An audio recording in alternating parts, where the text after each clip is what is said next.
우리 지금 아이들이 태어나면서 갚아야 할 빚을 안고 태어난다 그러죠. 뭐 그 금액은 제가 조사를 안 했습니다만은 꽤 많은 금액인 것 같아요. 근데 당장 갚아라 소리 안 하니까 부담감 없이 살아가는 거죠. 예. 살면서 빚을 진다는 거는요, 참 어려워요. 힘들어요. 그래서 이 빚을 져야 된다라고, 빚을 지는 삶이라는 거죠. 이거 뭐, 어떻게 뭐, 어떨 때는 소망을 볼 수도 없고 희망을 가질 수도 없죠. 그런데요, 아이러니하게도요, 비즈니스로 성공하는 사람들을 보면 빚을 잘 지는 사람들이 비즈니스로 성공합니다. 그러니까 빚을 잘 내는 사람들이 비즈니스로 성공해요. 다시 말하면 남의 돈, 이건 뭐 남의 돈이란 건 개인적인 돈이든지 뭐 제도권 돈이든지 뭐 은행의 돈이든지 잘 빌릴 줄 아는 사람이 사업에 성공하는 사람이에요. 제가 옛날에 목사가 되기 전에 비즈니스 할 때요, 어떤 분이 이런 소리를 해요. 사업은 자기 돈으로 하는 것이 아니다는 거예요. 남의 돈으로 하는 것이 사업이라는 거예요. 그리고 자기 돈으로 하는 사업은 사업가가 아니라는 거죠. 근데 잘못 들으면 도둑놈 씹고 같은데 그 말이 일리가 있어요. 여러분, 은행 가면 누가 더 대접받는 줄 아십니까? 은행 가서 대접받는 사람 누군지 아세요? 자산가는 대접 못 받아요. 지점장에 나와서 인사하는 사람은요, 빚 많은 사람이죠. 지점장에 나와서. 왜 그런지 아세요? 삐지면 안 갚을까봐. 그러니까 꼭 받아야 되니까 잘해주는 거예요. 여러분, 대출을 받을 때요, 내가 담보 맡길 게 있으면요, 서류도 많아요. 그런데 대기업에서요, 뭐 수천억씩 빚진 기업들은요, 돈 빌려달라고 하면 서류 필요 없어요. 뭐만 있으면 돼요? 나 100억도 안 빌려주면 안 갚아 이러면 빌려줘요. 그게 생리예요. 세상 시스템이 그런 거예요. 그러니까 얼마 전에 제가 어떤 젊은 사업가를 쓴 글을 봤는데요. 그 사업가는 아주 성공한 사람, 실력도 있고 성공한 사람인데 빌릴 수 있는 만큼 빌린다는 거예요. 빌릴 수 있는 대로 빌린다는 거예요. 제가 봤을 때 그분이요, 젊은 분인데 차만 내가 봤을 때 한 50억, 60억 정도 차를. 시계가 수십억이야. 시계를 자기가 가지고 있는 시계가. 하루에 명품관에 가서 쇼핑하는데 5천만 원어치 줘. 근데 그게 그냥 허풍으로 하는 게 아니라 정말 재력이 있는 사람. 자기가 사업을 해서, 자수성가해서. 괜찮잖아요?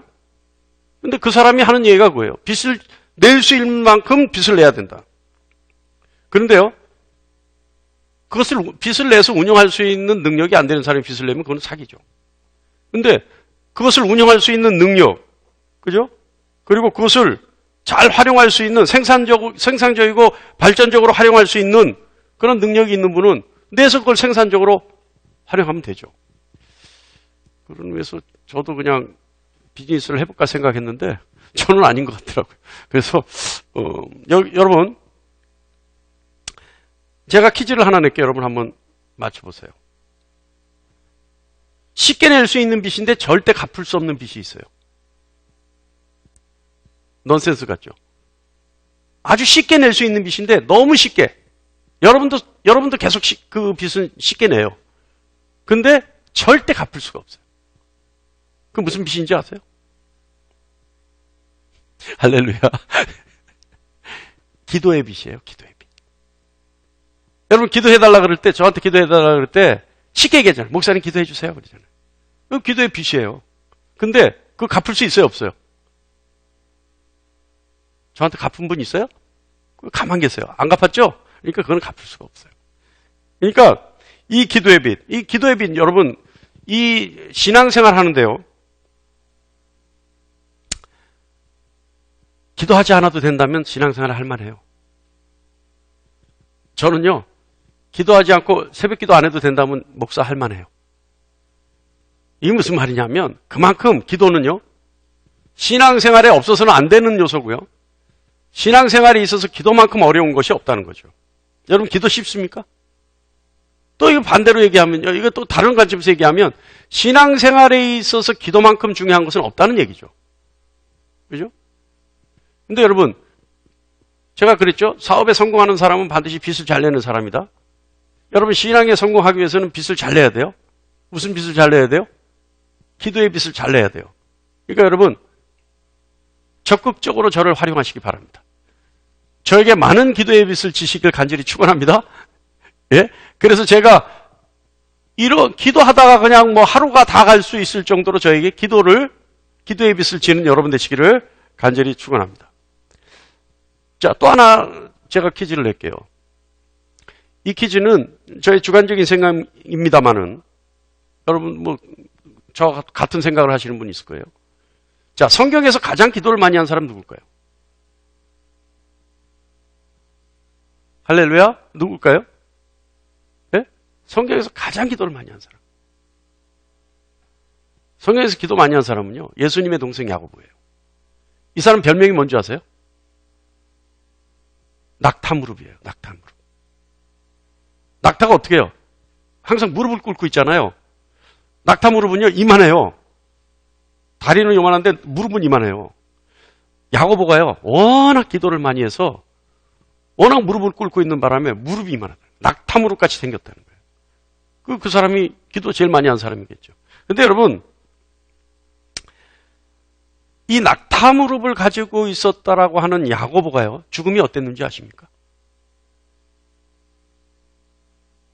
문매를 맞아서 순교했어요.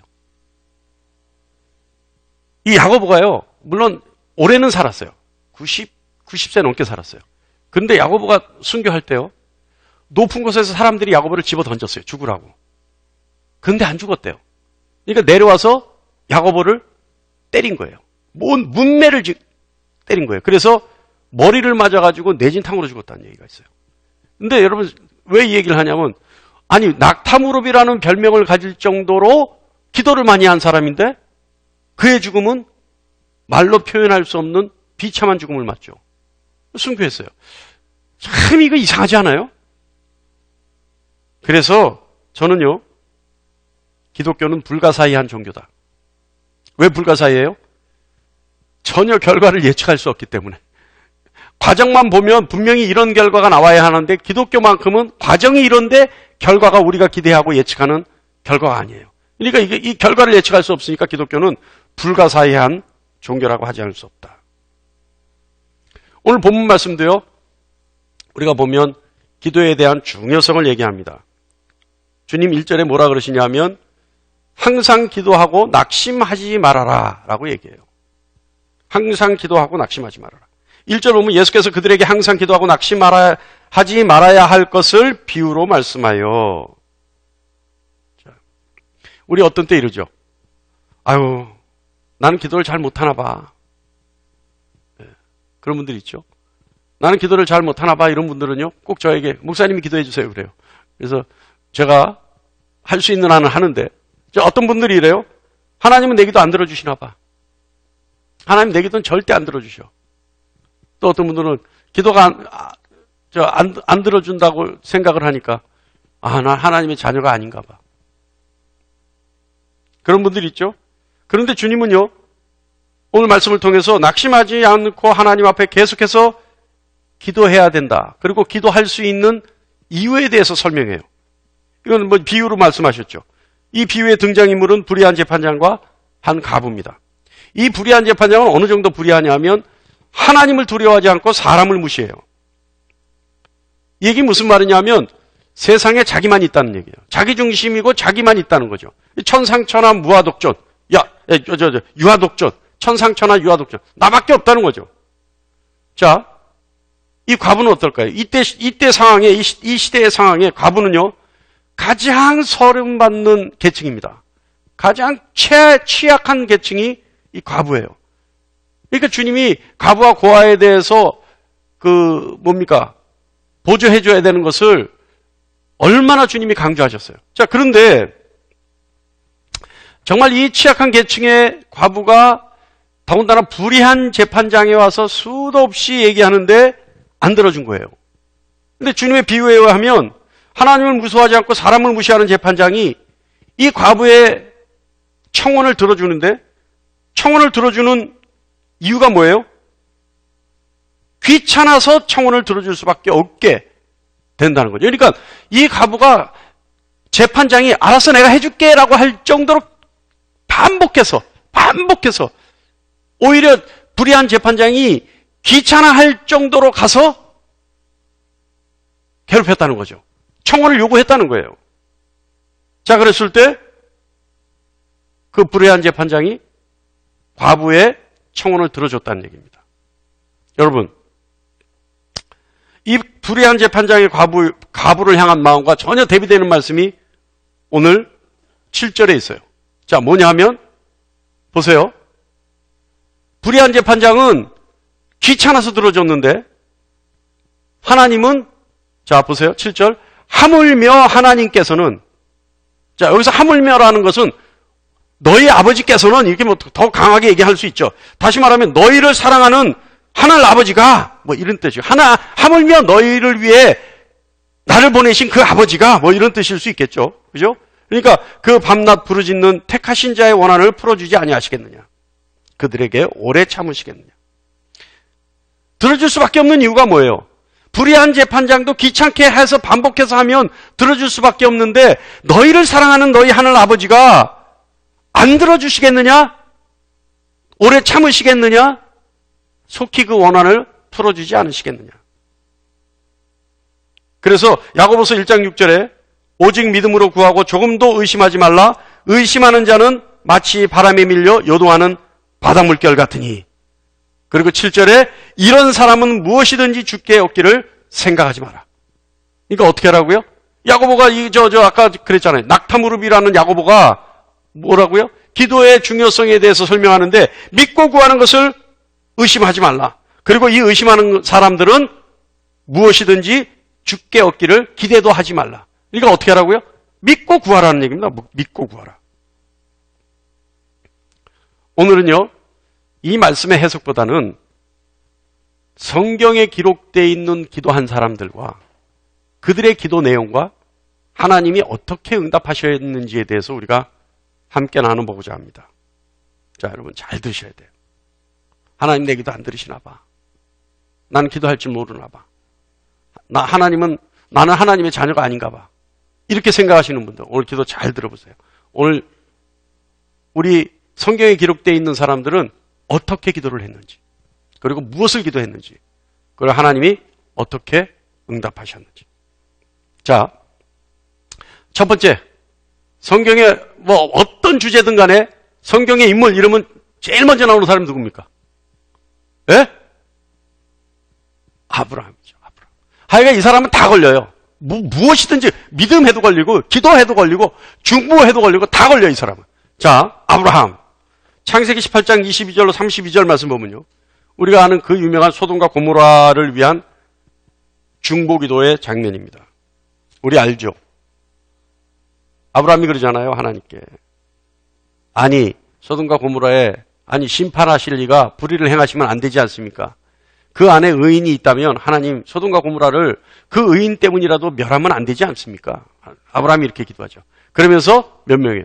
50명, 45명, 40명, 30명, 20명, 10명.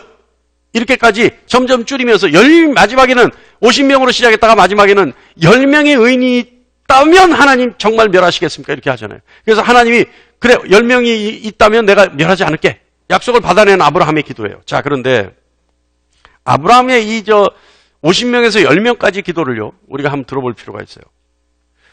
의인을 처음에요. 하나님이 멸하겠다라고 하시니까 아브라함이 뭐라 그러냐면 의인을 악인과 함께 멸하려 하시나이까? 만약에 하나님, 그렇다면 하나님이 오히려 불의한 겁니다. 그러면서 아브라함이 뭐라 그러냐면 50인의 의인을 위해서 용서하지 아니하시리까?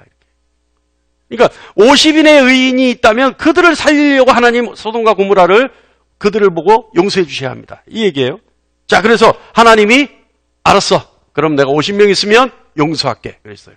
그랬더니 아브라함이 바로 그 다음에 뭐라고 얘기하냐면 하나님이 50명에 대해서 허락하자마자 아브라함이 뭐라 그러냐면 나는 티끌이나 재와 같사오니 감히 주께 다시 한번 아뢰겠사옵니다.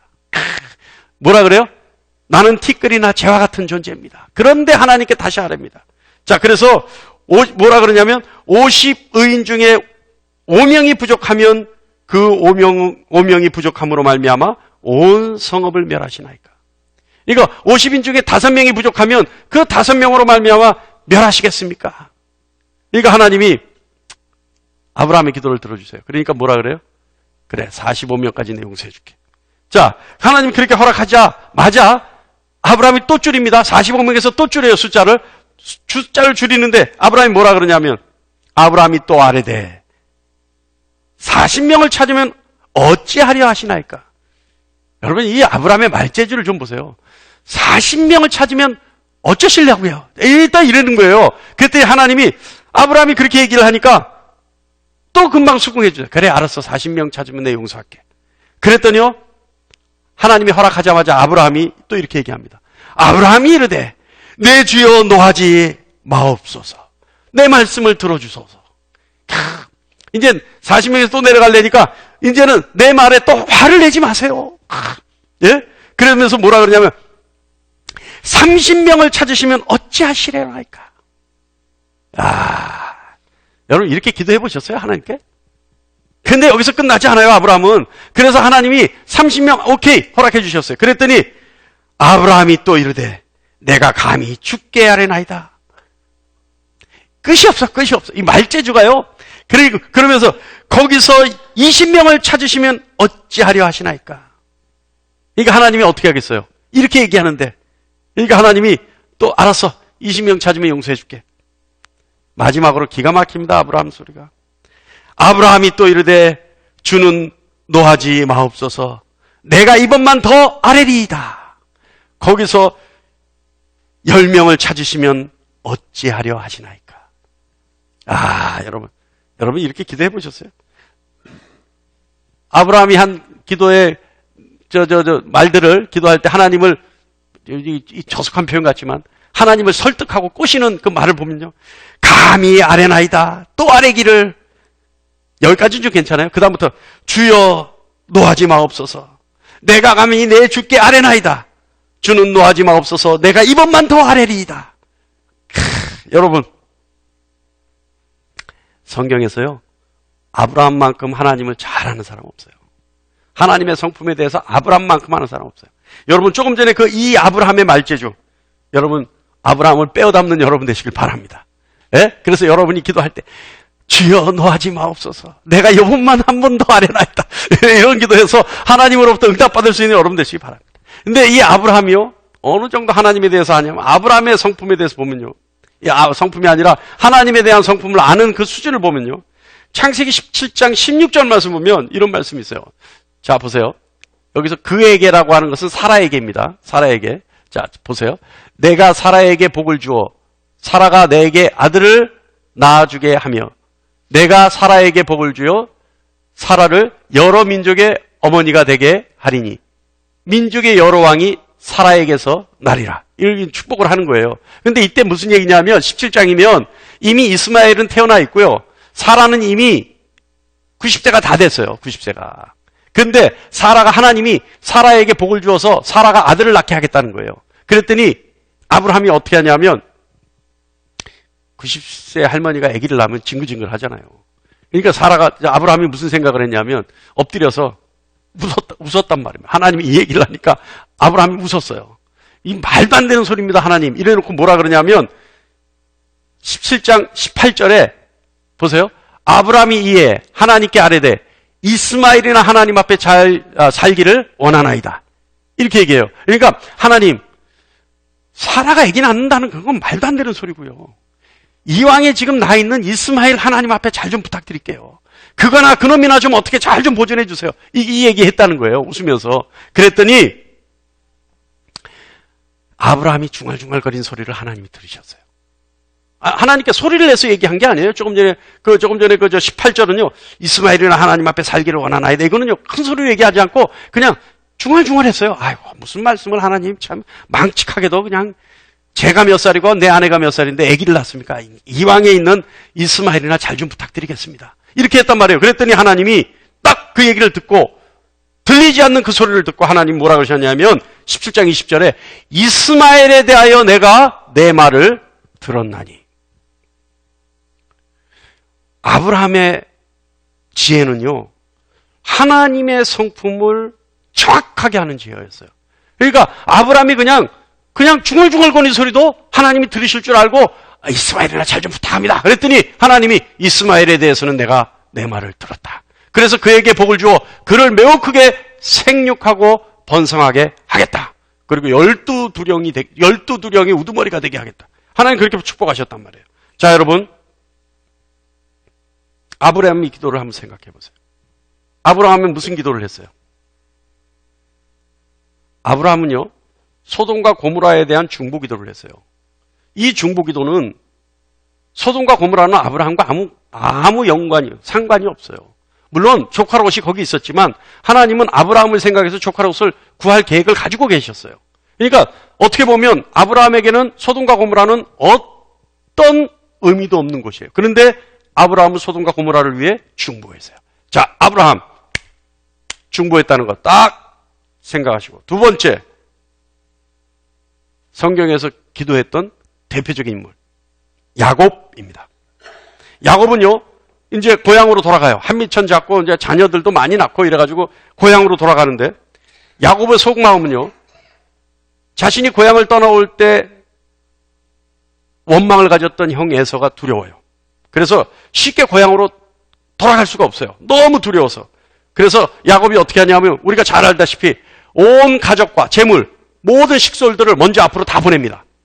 그리고 자신은 혼자 뒤에 남죠. 왜 그럴까요? 이거 나쁘게 보면요, 야곱은요, 충분히 요 사건, 야복강에서 있었던 사건 이전에는요, 야곱에게는 충분히 그럴 수 있는 소질이 있는 사람이에요. 아주 사기에 능한 사람이에요. 이 사람은요, 사람을 속이는데 타고난 사람이었어요.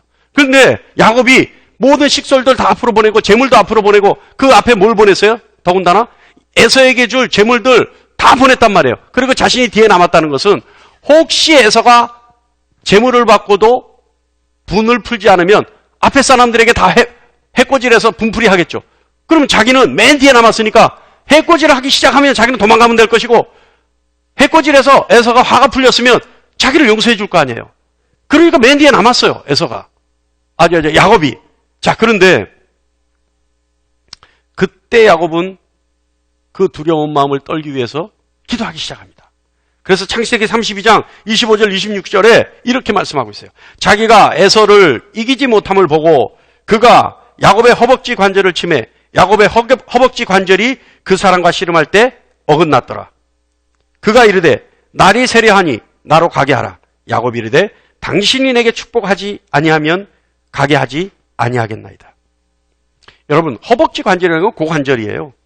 고관절이 빠지면요, 지금도 고관절 잘못되면 사람 죽어요. 그런데 이때 당시에 고관절 빠지면요, 죽지 않으면 평생 불구로 살아야 되는 거예요. 근데 이 고관절이 빠지는 불구는요, 다리를 저는 게 아니라 다리를 질질 끄는 거예요.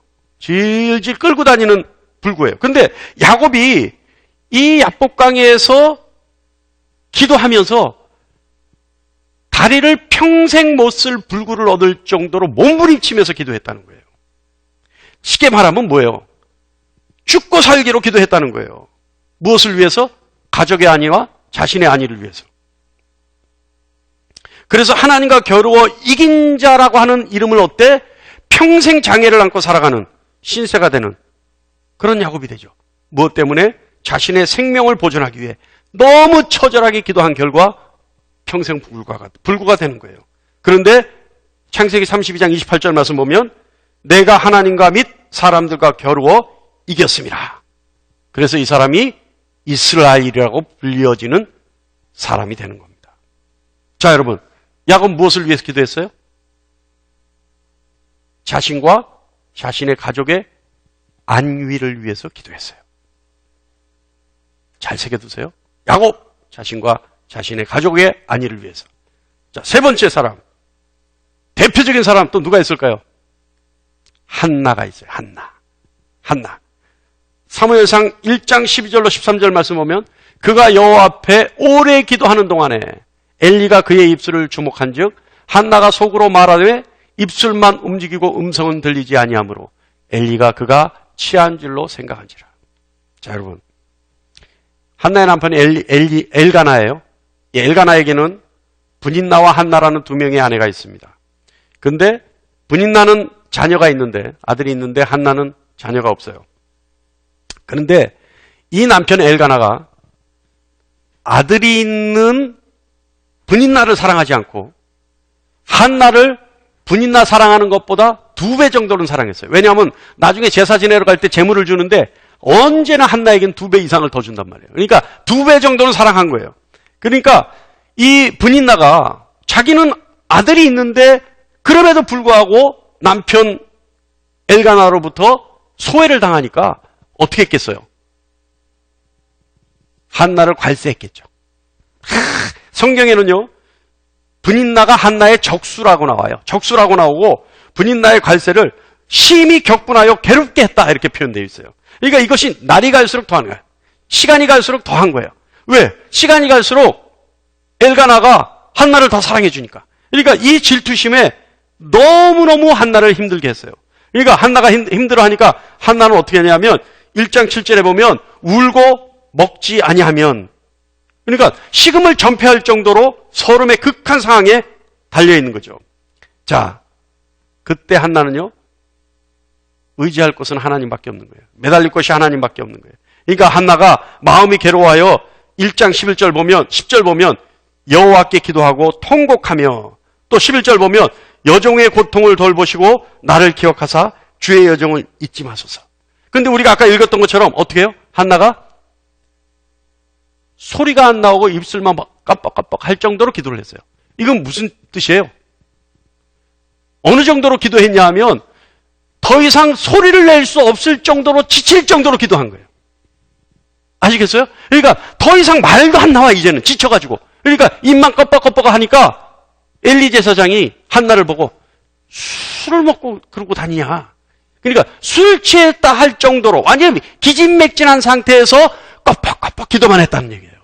여러분, 한나가 그렇게 기도했어요. 근데 그렇게 기도하면서 한나는 어떻게 해요? 아들을 낳으면 하나님께 드리겠다. 나실인으로 하나님께 드리겠다라는 서원 기도를 합니다. 어떻게 했을까요? 하나님 기도를 들으셨어요. 27절 말씀 보면 내가 기도하였더니 내가 구하여 기도한 바를 여호와께서 내게 허락하신지라. 여러분, 한나가요 아들을 원했는데 그 아들을 하나님께 드리겠다라고 했던 이 마음은 무슨 마음이겠어요? 아들을 원한 마음이에요? 한나는요 이때 아들을 낳은 이 사무엘과는요 평생 같이 살지 못해요. 왜요? 하나님께 드리겠다고 약속을 했으니까. 하나님께 드렸으니까. 그러면 이 한나에게 이 아들은 무슨 의미가 있어요? 잘 생각해 보세요. 아무 의미 없어요. 오로지 분인나에게 나도 아들을 낳을 수 있다라고 하는 거 보여주려고 하는 거예요. 이해하십니까?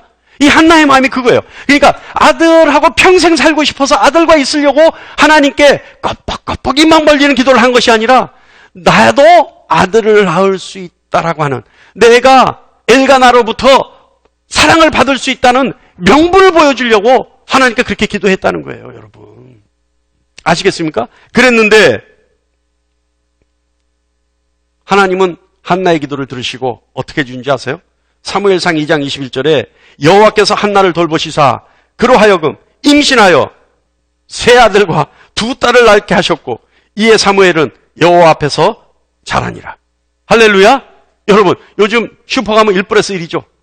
근데 여기는 어떻게 해요? 4 플러스 2가 돼버린 거예요. 왜? 하나님이 한나의 그 처절한 기도, 오죽했으면 제사장이 너는 술을 먹고 하나님께 기도하느냐, 그럴 정도로 온몸이 흐트러지고 기진맥진한 기도, 그 기도를 통해 한나의 원망을 하나님 들어주셨어요. 여러분, 한나는 무엇을 기도했습니까?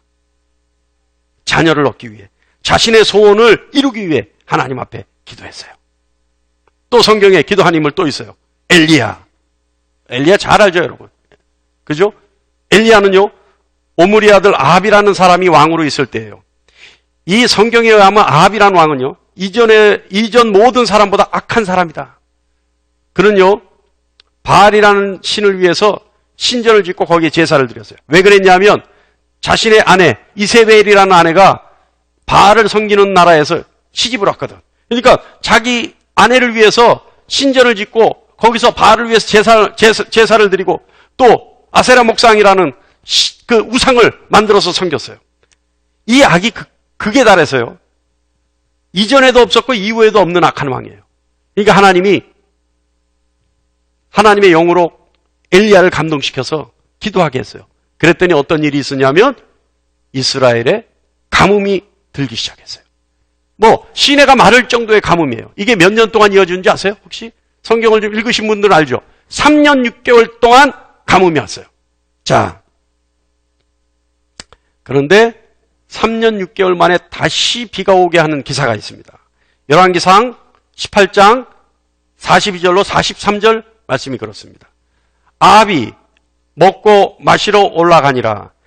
엘리야가 갈멜산 꼭대기로 올라가서 땅에 꿇어 엎드려 그의 얼굴을 무릎 사이에 놓고 그의 사환에게 이르되 올라가 바다 쪽을 바라보라. 그가 올라가 바라보고 말하되 아무것도 없나이다. 이르되 7번까지 다시 가라. 자, 여러분, 조금 전에 42절 말씀에 얼굴을 무릎 사이에 넣었다는 것은 어떤 모양을 얘기하나요? 자, 산꼭대기에 올라가서 땅에 꿇어 엎드려 그의 얼굴을 무릎 사이에 놓고, 이게 어떤 모양이에요? 기도하는 모양이잖아요. 무릎 꿇고 엎드려서 우리가 기도하면 자연스럽게 우리 무릎 사이에 얼굴이 이렇게 돼 있잖아요. 예? 그러니까 기도했다는 거예요. 기도했다. 기도하는데 얼마나 기도했을까요? 사환에게 바다 쪽으로 보고 비가 올 징조가 있나 없나 보라 했어요. 그런데 사환이 비가 올 징조를 살피고 나서는 엘리야에게 와서 아니 비가 올 징조가 없습니다 라고 했어요.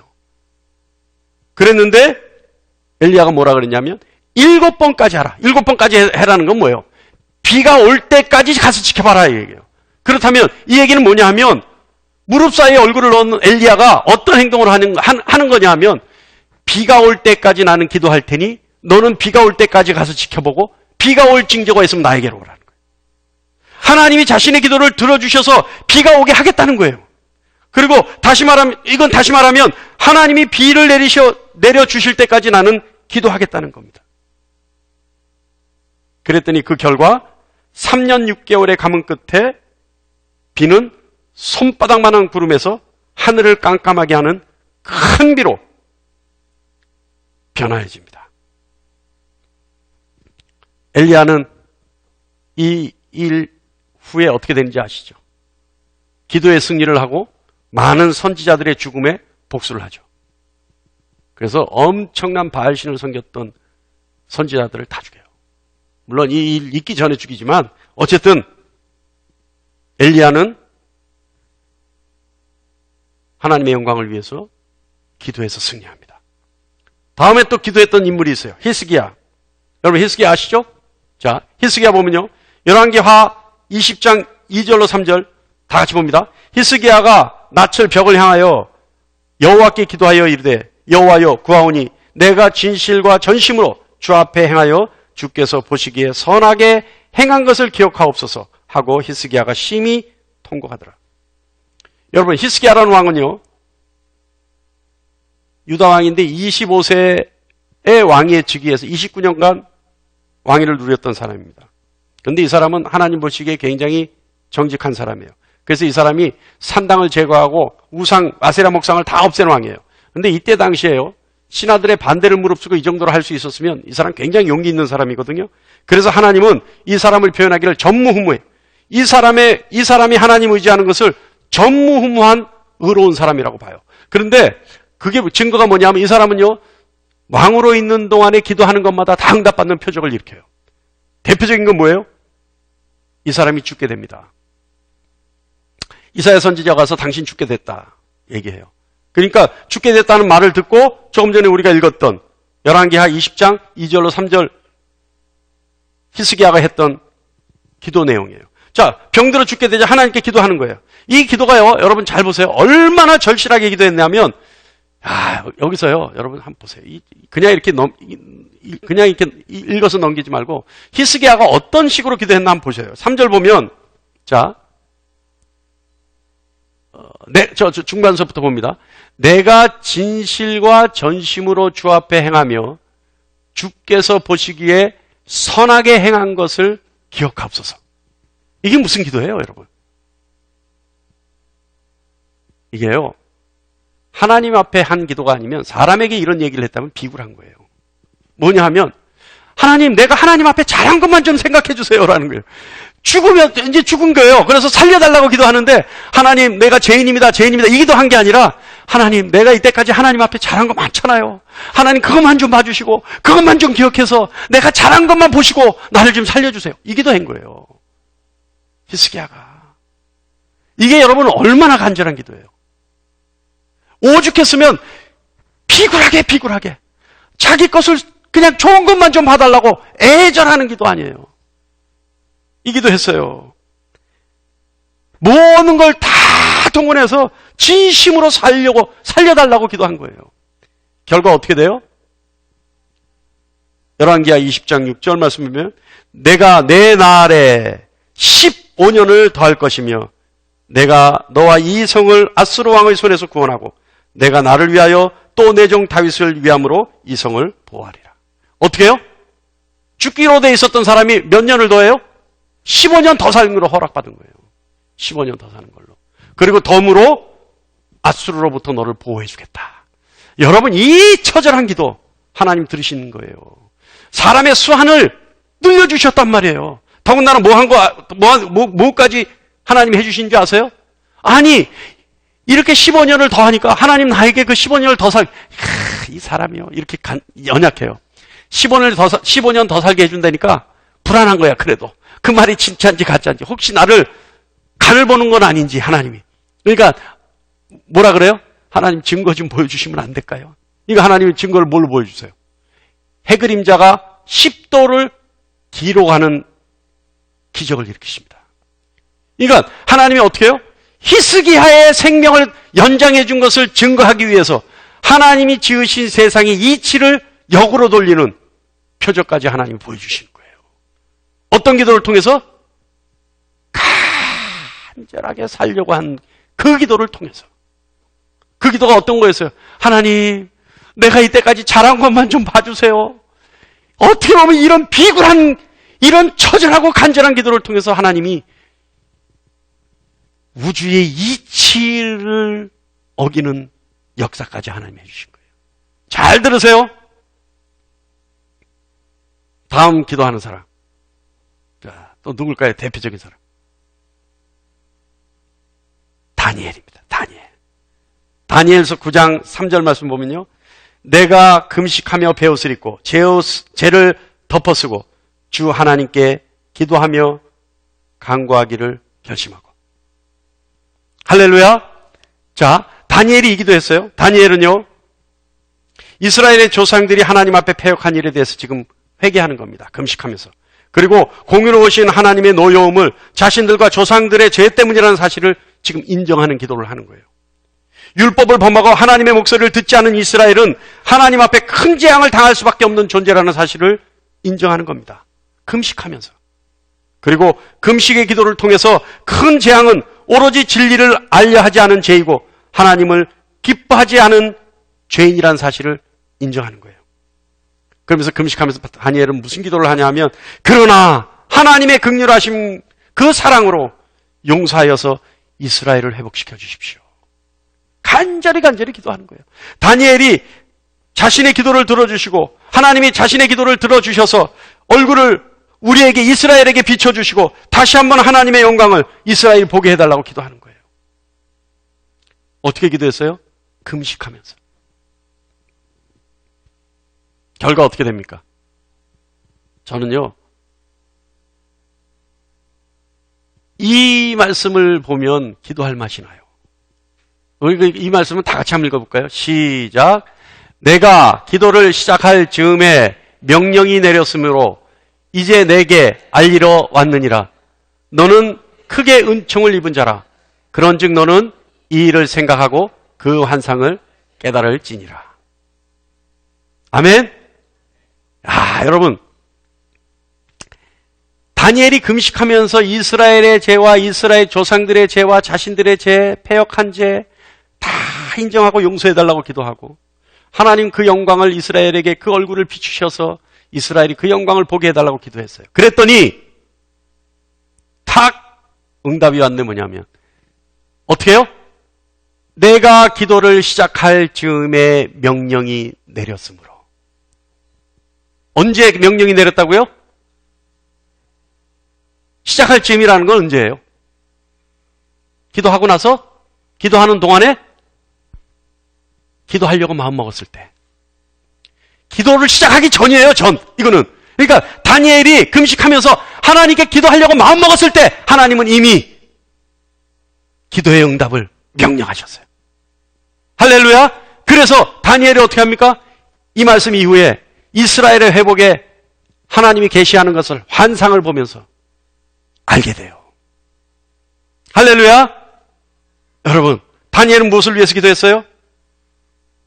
나라와 민족의 회복을 위해서 기도했어요. 금식하며 기도했어요. 그랬더니 하나님이 그 기도를 시작할 즈음에, 시작하기도 전에 하나님은 명령하셨어요. 자, 7번째, 마지막입니다. 이제 누구의 기도가 있을까요? 나올 거 다 나왔는데 이제 하나쯤은 맞춰야지. 누구의 기도가 있을까요? 예수 그리스도의 기도가 있어요. 자, 볼까요? 누가복음 22장 42절로 44절 말씀입니다. 아버지여, 만일 아버지의 뜻이거든 이 잔을 내게서 옮기시옵소서. 그러나 내 원대로 마옵시고 아버지의 원대로 되기를 원하나이다 하시니 천사가 하늘로부터 예수께 나타나 힘을 더하더라. 예수께서 힘쓰고 애써 더욱 간절히 기도하시니 땀이 땅에 떨어지는 핏방울같이 되더라. 여러분, 이 말씀 우리가 굳이 해석할 필요도 없죠. 이 전후 사정도 우리가 해석할 필요 없어요. 다만 여기서 우리가 알아야 될 것은 하나님이 어떻게 응답하셨느냐. 여러분, 질문합니다. 여기서 하나님의 질문, 우리가 이 사건 이후에 어떻게 되는지 다 알잖아요. 주님 십자가에 달려 죽으시는 거예요. 그렇다면 주님의 이 기도는 하나님이 어떻게 응답하셨어요? 어떤 방법으로 응답하셨어요? 많은 분들은 그래요. 여기서 어떻게 응답하셨냐 그랬더니 주님이 십자가에 달려 죽으셨어요. 그래요. 주님이 십자가에 달려 죽으시는 건 하나님의 계획이에요. 그건 응답이 아니에요. 하나님의 계획은, 이거 십자가에 달려 돌아가시는 것은 주님이 하나님께 기도했기 때문에 응답으로 십자가에 달려 돌아가시는 게 아니에요. 그건 하나님의 계획이, 뜻이 이루어지는 거예요. 그렇다면 주님이 땀방울이 핏방울이 되도록 기도한 이 기도의 응답은 어떤 모양으로 나타났을까요? 그 기도는 어떻게 이루어졌을까요? 그 기도는요, 하나님의 응답은요, 주님이 십자가에 달려 죽기 내내 이루어집니다. 다시 말하면 무슨 뜻이냐면 주님이 십자가에 달려 죽으실 수 있는 능력과 힘이 하나님의 응답이었습니다. 그래서 주님이 십자가에 달려 하나님처럼 죽을 수 있는 가장 연약한 인간으로 오신 주님이 십자가에 달려 죽으면서도 전혀 부족함 없는 모습으로 당당하게 죽으실 수 있는 그 모습으로 하나님이 능력과 힘을 부어주신 거예요. 그것이 응답이었어요.